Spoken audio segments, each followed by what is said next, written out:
जब अन्याय की अंधेरी रात गहरी हो चली थी, जब मुगलों और सल्तनतों का कहर हिंदुस्तान पर टूट पड़ा था, तब महाराष्ट्र की धरती पर एक सूर्योदय हुआ। छत्रपति शिवाजी महाराज, एक ऐसा योद्धा जिसके खून में स्वराज की आग जलती थी, जिसकी तलवार की गूंज से औरंगजेब के महल हिल जाया करते थे।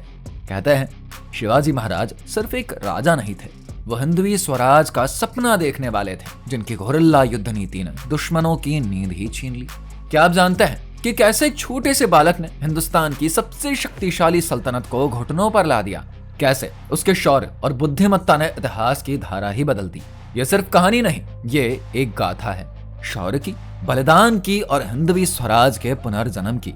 तो चलिए उस महान सम्राट शिवाजी महाराज की महान गाथा को जानते हैं। छत्रपति शिवाजी महाराज का जन्म 19 फरवरी 1630 को महाराष्ट्र के शिवनेरी किले में हुआ। उस समय उत्तर भारत में मुगल सम्राट औरंगजेब की हुकूमत थी, जबकि दक्षिण भारत पर आदिल शाह और कुतुब शाह का कब्जा था। देश में एक भी स्वतंत्र हिंदू राज्य नहीं था। धर्म, मंदिर, हिंदू और गायों पर संकट देख मात्र 15 वर्ष की आयु में शिवाजी महाराज ने संपूर्ण भारत में हिंदू स्वराज स्थापित करने की प्रतिज्ञा ले ली। अपनी सेना खड़ी करने के लिए उन्होंने अपने दोस्तों को इकट्ठा किया और 16 साल की आयु में बीजापुर की सल्तनत पर आक्रमण करके तोरणा किला जीत लिया। इस किले से मिले खजाने से उन्होंने एक मजबूत सेना तैयार करी और इसी सेना के बल पर शिवाजी महाराज ने अगले 2 सालों में पुरंदर, कुंडाणा और चाकन राजगढ़ जैसे विशाल किलों पर अपनी हुकूमत कर ली। धीरे धीरे महाराज ने अपनी हुकूमत का विस्तार किया और अपनी सेना के साथ कोंकण पर चढ़ाई करी।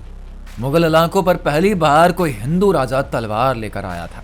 मराठा सेना ने मुस्लिम सूबेदारों को मारकर कोंकण, कल्याण जैसे नगरों पर भगवा ध्वज तान दिया।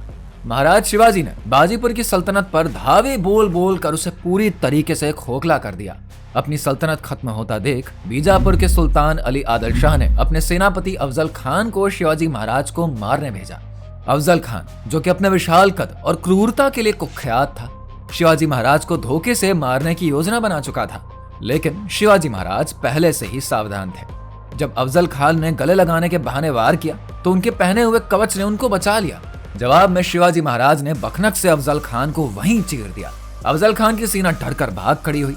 महाराज पर हमले से नाराज मराठों ने 8000 से भी ज्यादा दुश्मनों को मार डाला। इसके बाद शिवाजी महाराज ने बीजापुर की सल्तनत को पूरी तरीके से कमजोर कर दिया और अगले कुछ ही वर्षों में 17 किलों पर अधिकार कर लिया। लेकिन बीजापुर के बाद उनकी असली चुनौती मुगलों से थी। 1657 में उन्होंने अहमदनगर पर चढ़ाई करके कई मुगल चौकियों को तहस नहस कर दिया।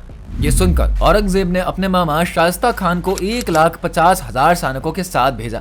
शाइस्ता खान ने पुणे पर कब्जा कर लिया और मंदिरों का विध्वंस शुरू कर दिया। लेकिन शिवाजी महाराज चुप नहीं बैठे। 5 अप्रैल 1663 की रात मात्र 400 मराठा सैनिकों के साथ उन्होंने लाल महल में धावा बोल दिया। शिवाजी महाराज की तलवार ने शाइस्ता खान की 3 उंगलियां काट डाली। इस हमले से मुगल सेना में भगदड़ मच गई और शाइस्ता खान जान बचाकर भाग निकला। सन 1664 में शिवाजी महाराज ने मुगलों के सबसे धनी शहर सूरत पर हमला कर दिया और वहां से मुगलों के ढेर सारे खजाने पर कब्जा कर लिया। यह अपमान औरंगजेब को सहन नहीं हुआ। उसने आमेर के राजा जय सिंह को एक बड़ी सेना के साथ महाराज को मारने के लिए भेजा। जय सिंह ने पुरंदर किले को घेर लिया और संधि के तहत 23 किले छीन लिए। लेकिन शिवाजी महाराज ने हार नहीं मानी। साल 1670 में उन्होंने सिर्फ 4 महीनों में अपने सभी किलों पर फिर से भगवा ध्वज फहरा दिया। 6 जून 1674 को शिवाजी महाराज का राज तिलक हुआ और वे छत्रपति घोषित हो गए। इसके बाद उन्होंने कर्नाटक और दक्षिण भारत में कई विजय अभियान चलाए। उन्होंने पुर्तगालियों और अंग्रेजों को भी चुनौती दी। 1680 में मात्र 50 वर्ष की आयु में हनुमान जयंती के दिन शिवाजी महाराज इस संसार को विदा कह गए। उनका स्वराज का सपना आगे उनके पुत्र संभाजी महाराज ने संभाला। शिवाजी महाराज की वीरता, रणनीति और स्वराज की भावना ने भारत के इतिहास में उन्हें अमर बना दिया है। आपको शिवाजी महाराज की गौरव गाथा कैसी लगी? कमेंट करके बताइए। वीडियो को लाइक करिए, शेयर करिए, साथ ही चैनल को सब्सक्राइब करना बिल्कुल मत भूलिए।